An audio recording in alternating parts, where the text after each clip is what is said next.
My grandmother never slept in the back bedroom. That was just a fact of the house, like how the third step creaked or how the kitchen window never fully closed. Nobody talked about it. It was just understood. I moved in with her the summer I turned 17, after things at home got complicated. She had a 2-story house in rural Georgia, the kind of town where nothing happens and everyone knows it. My grandmother was sharp, practical, a little cold. She'd raised 4 kids mostly alone and had no patience for what she called dramatics. I respected that about her. I still do.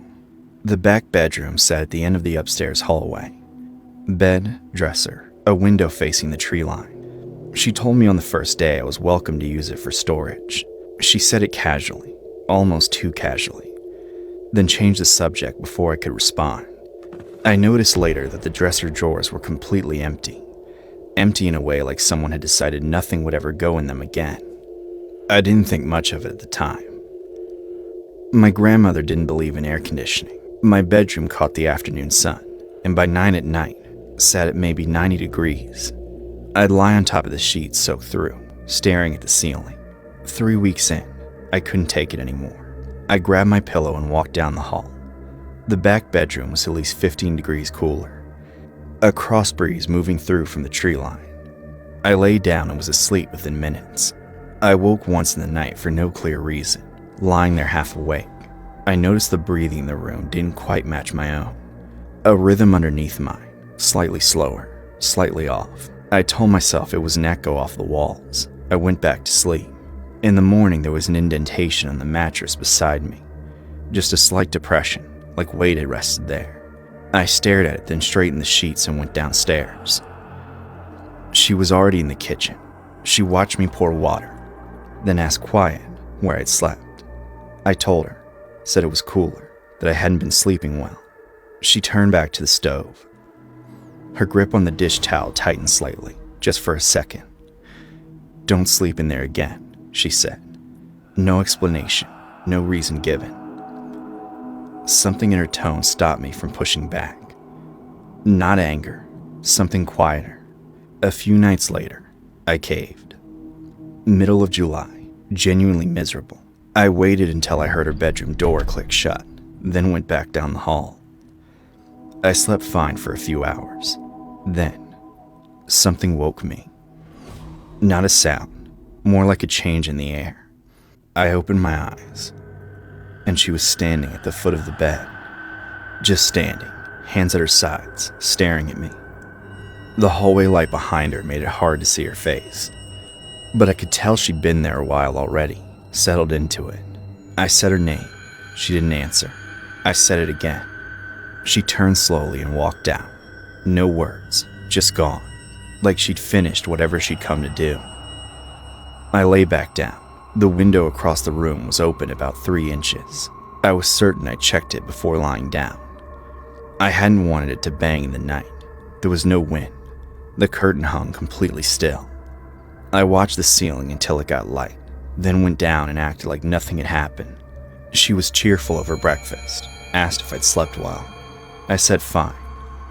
I left 2 days later, packed my bag, hugged her, drove the 40 minutes home without the radio.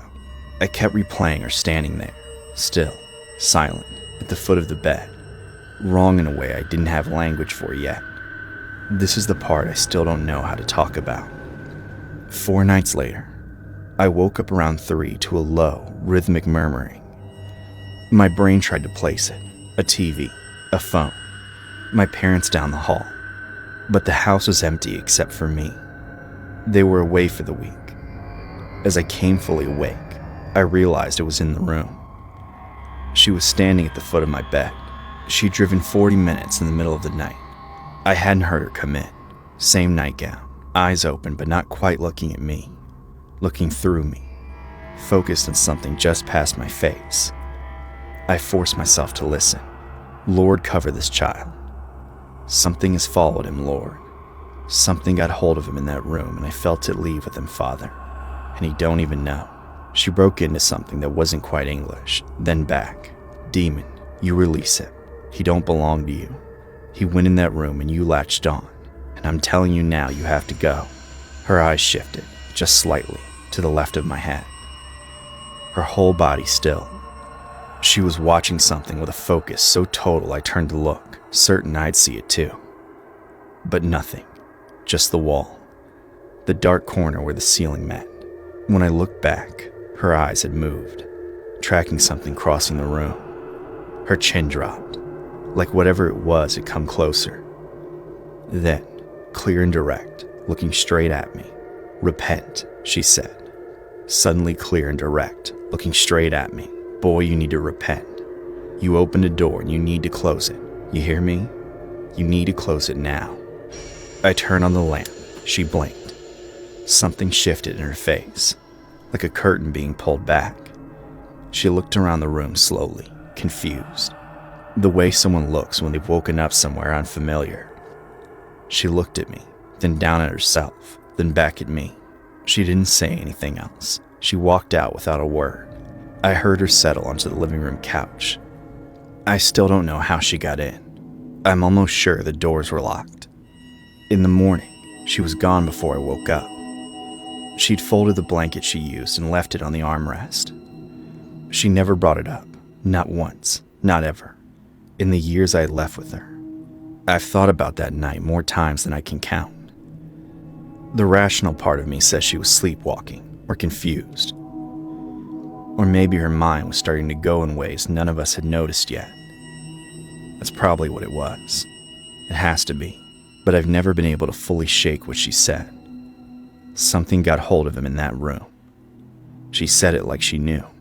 And the thing is, she told me not to go in there. She told me on the very first day.